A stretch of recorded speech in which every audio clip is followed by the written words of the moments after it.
This op-amp problem is having us find the transfer function that will take us from our input voltage EI to an output voltage Eout. We see that here we have three resistors, R1, R2, R3 in the circuit, as well as a capacitor C. So we are trying to find transfer function G is Eout over EI. So we'll draw the diagram that we're going to be able to mark up with our nodal voltages and then our currents.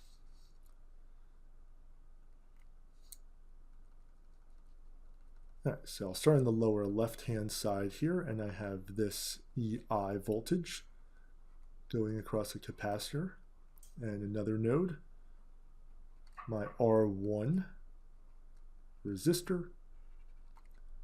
That's going to be connected to the ground. And I'll come up over here and draw my op-amp.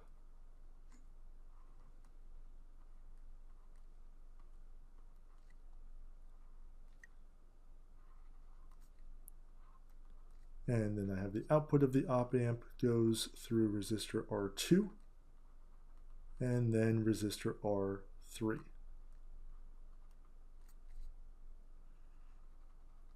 And my Eout then is going to be the voltage across that R2 and R3 connection.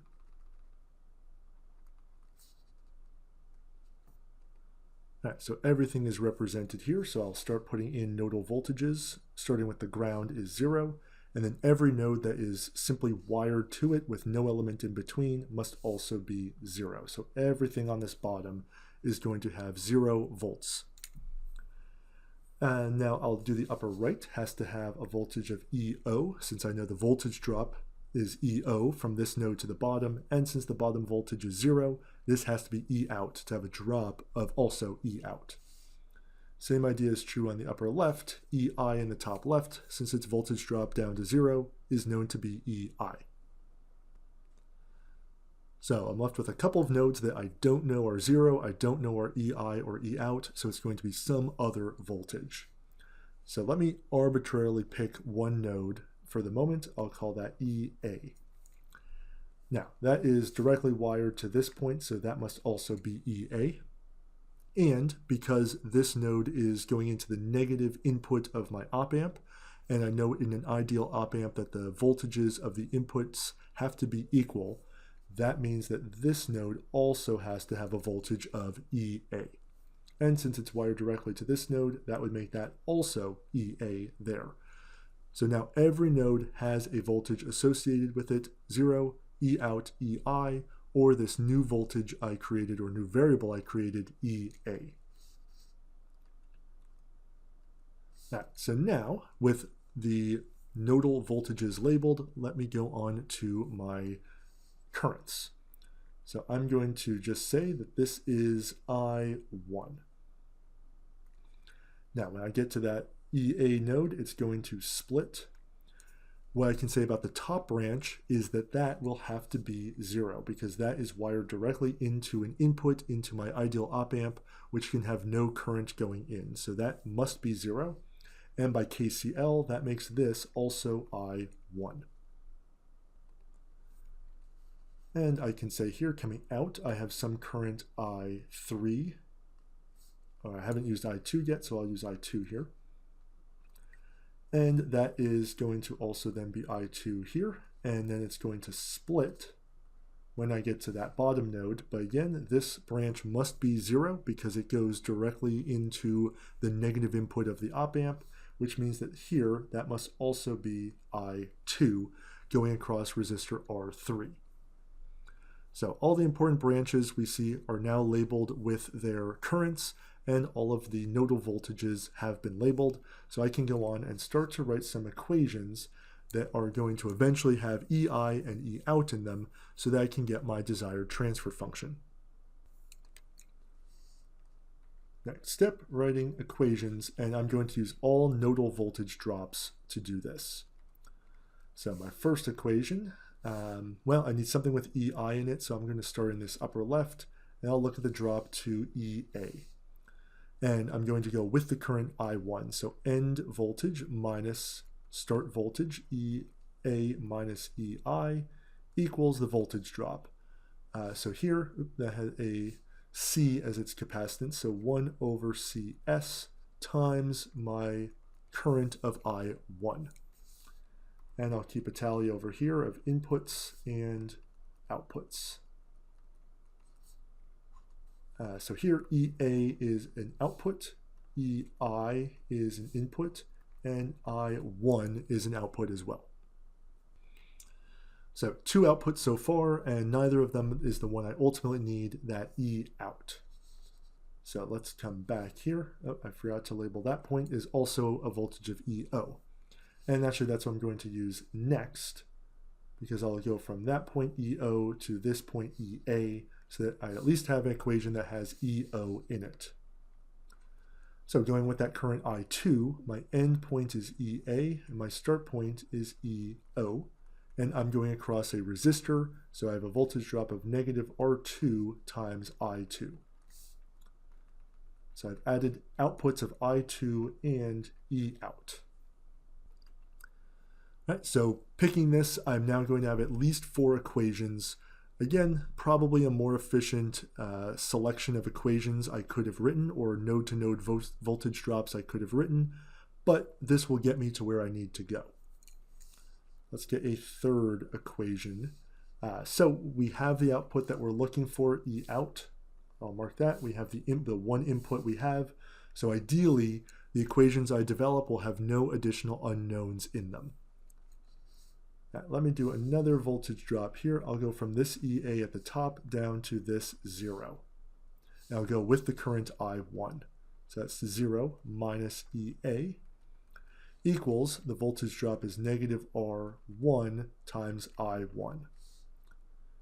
And I did not add any new outputs there. I1 is already accounted for and EA is already accounted for. So that was good.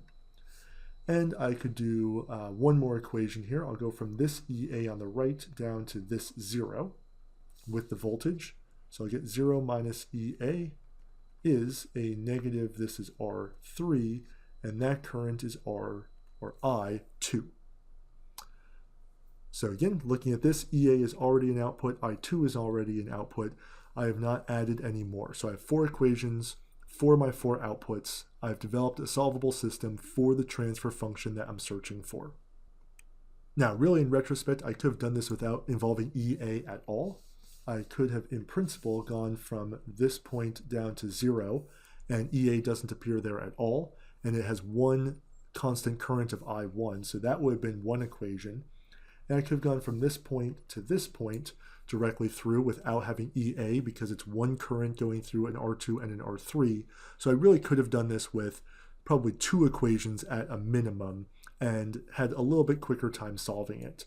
But I guess on the downside is, if I wanted to know EA, I wouldn't have been able to see it because it would not have appeared in any equation.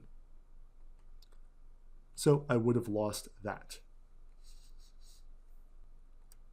And actually I would have needed one more equation anyway, because I would have still had I1 and I2, and I would have had Eout. So it would have saved me maybe a little bit of time, but we have a solvable system, so let's solve it. Going in and putting in my nodal voltage drops, EA minus EI is going to be 1 over CS, that's a negative in front, times I1 is that first nodal voltage equation. And the second one, EA minus EO, negative R2 I2.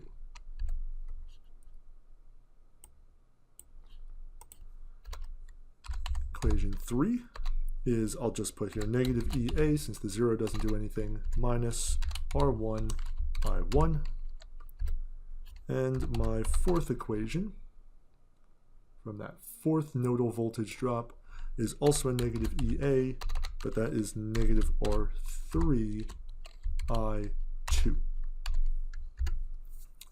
All right, so 4 equations in, and we just want to check that they are correct. And they look good. So I'm going to use these and solve them for my outputs, my 4 outputs with these 4 equations. So 1, 2, 3, 4.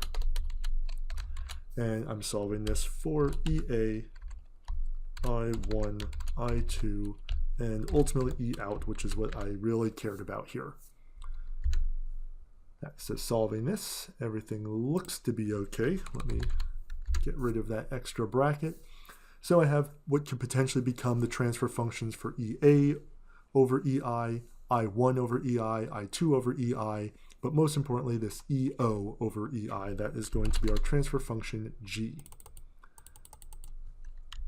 So I'll copy that through, and remember it's Eout over EI, so I can divide through by that EI, and that is my transfer function. So finally I can now clean this up so I can get in the form that I want with the descending powers of S for my final transfer function. All right, and it did a little bit of simplification for us, and that's okay, because as long as we are grouped in front of our S terms, that's the important piece here. So I can take this and now transcribe it for the next step, getting that final transfer function. Putting together our desired transfer function, I have G is Eout over EI equals, and my numerator is okay, I just have that S term there, so a CR1, R2 plus R3 is the whole coefficient in front of S on top. And then I need to reverse the order of the denominator, a CR1 R3S plus R3 as our constant term. And that is then the complete transfer function that we were looking for in this problem. We have our transfer function, so we want to just look back, how did we get here? Copied that diagram. Didn't really change anything, but I wanted to put in all of the nodal voltages first, recognizing that anything connected directly to the ground would have 0 volts. I was then able to label EI and Eout because they were 0 at the bottom and a voltage drop of Eout or EI respectively to get to the top. I then had 4 nodes I did not know their voltage as either EI, Eout, or a 0, so I kind of arbitrarily assigned one to be EA, but it was directly wired to another node, so that had to be EA. Because EA was the voltage into the negative input of my op amp, and it's an ideal op amp, then it also has to be a voltage of EA at the top node, as the inputs have to have the same voltage. And that was wired directly to this EA, so all of my nodal voltages were labeled. Then I went on to look at the currents. So I just arbitrarily decided that I1 would be the name of the current that went from EI to EA. That current then splits as it goes to the top branch and the bottom branch. However, the top branch has to be 0 as it's wired directly into an input of my ideal op amp.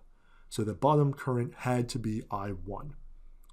Coming here, I said that coming out of the op amp was I2, and it's going to travel across R2, and it splits at this node.